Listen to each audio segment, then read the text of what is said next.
গোপন কথা তোমার গোলাম, ফাঁস করে দিলে তুমি তার গোলাম। যেই দেশে দেশপ্রেমিকের চেয়ে জ্ঞানীগুণী বেশি জন্মায়, সেই দেশে শান্তির চেয়ে অশান্তিই বেশি থাকে। একজন গড়পড়তার মানুষ কথা বলে, একজন ভালো মানুষ ব্যাখ্যা করে, একজন ঊর্ধ্বতন মানুষ কাজ করে দেখায়, একজন সেরা মানুষ অন্যদেরকে প্রেরণা যোগায়, যাতে তারা নিজেরাই কাজকে নিজের মতো করে দেখতে পারে।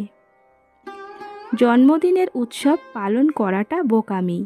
জীবন থেকে একটা বছর ঝরে গেল, সেজন্য অনুতাপ করাই উচিত। যারা নতুন কিছু খোঁজে না, একদিন তাদেরকেও কেউ খুঁজবে না।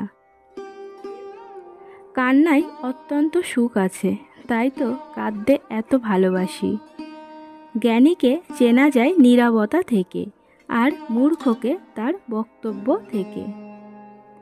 নিজের থেকে বড় কিছু তৈরি করার জন্য আপনার মধ্যে সব সক্ষমতাই রয়েছে। বাবা হলেন একটি বাড়ির ছাদ, যে নিজে পুড়ে সন্তানদের ছায়া দেয়, কিন্তু মুখ ফুটে কিছুই বলে না। অন্যকে বারবার ক্ষমা করো, কিন্তু নিজেকে কখনোই ক্ষমা করো না। গরিব খোঁজে খাদ্য, আর ধনী খোঁজে খিদে। সুখ কখনো সম্পত্তি বা অর্থের উপর নির্ভর করে না। সুখের বাস আত্মার গহীনে। আমি নষ্ট করেছি সময়, এখন সময় নষ্ট করেছে আমায়।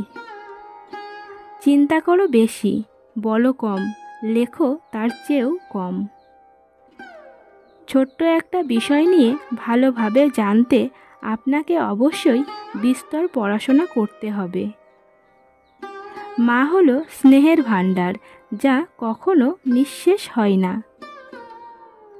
দুর্ভাগ্যবান তারাই যাদের প্রকৃত বন্ধু নেই। সুশিক্ষার লক্ষণ হলো তা মানুষকে অভিভূত না করে তাহা মানুষকে মুক্তিদান করে। পরের উপকার করা ভালো, কিন্তু নিজেকে পথে বসিয়ে নয়। অজ্ঞের পক্ষে নীরবতাই হচ্ছে সবচেয়ে উত্তম পন্থা, কিন্তু এটা যদি সবাই জানতো, তাহলে কেউ অজ্ঞ থাকতো না। মৃত্যুর যন্ত্রণার চেয়ে বিরহের যন্ত্রণা যে কত কঠিন, কত ভয়ানক, তা একমাত্র ভুক্তভোগী অনুভব করতে পারে। কাউকে সারা জীবন কাছে পেতে চাও? তাহলে প্রেম দিয়ে নয়, বন্ধুত্ব দিয়ে আগলে রাখো। কারণ প্রেম একদিন হারিয়ে যাবে, কিন্তু বন্ধুত্ব কোনো দিন হারায় না। প্রেমের আনন্দ থাকে স্বল্পক্ষণ, কিন্তু বেদনা থাকে সারাটি জীবন। একজন সুন্দর আকর্ষণীয় রমণীর পাশে 2 ঘন্টা বসে থাকুন, দেখবেন সময় উড়ে চলে গেছে। এবার গ্রীষ্মের গরমের মাঝে রাস্তায় 2 মিনিট হাঁটুন, মনে হবে আপনি অনন্তকাল ধরে হাঁটছেন। আমরা যতই অধ্যয়ন করি, ততই আমাদের অজ্ঞতাকে আবিষ্কার করি। আমি ব্যর্থতাকে মেনে নিতে পারি, কিন্তু আমি চেষ্টা না করাকে মেনে নিতে পারি না। জ্ঞানীর নিন্দা মূর্খের উপাসনা অপেক্ষা শ্রেয়। বন্ধু কি? এক আত্মার 2টি শরীর। একজন মহান ব্যক্তির মহত্ব বোঝা যায় ছোট ব্যক্তিদের সাথে তার ব্যবহার দেখে। রাজনীতি হলো দেশ শাসনে উপযুক্ত ব্যক্তি নির্বাচনের মূল হাতিয়ার, কিন্তু যদি সমাজের ভালো মানুষেরা রাজনীতিতে আসতে ভয় পায়, তাহলে দেশের ধ্বংস অনিবার্য।